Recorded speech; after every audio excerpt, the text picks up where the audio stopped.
Today I'll be teaching you guys how you guys can fix this experience is unavailable problem in Roblox. It's pretty simple.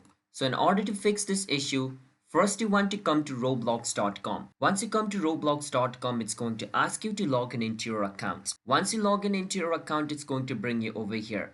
Once you're in this page, just click on create. Once you click on create, it's going to take you to this place.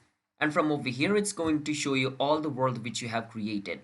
Now you can choose whichever world that is facing the problem. So this is the world which is currently facing a problem for me.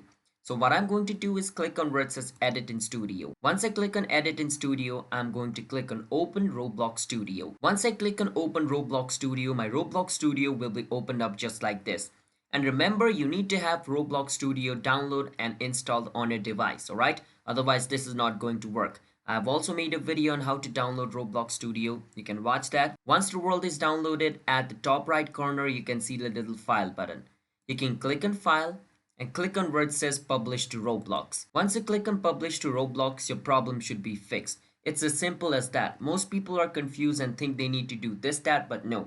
Simply just open your Roblox Studio and just click on where it says publish to Roblox and your problem should be fixed. So that's how we guys can fix this issue. Hit the subscribe to our channel one step. I'll see you guys in my future video. Bye bye until then.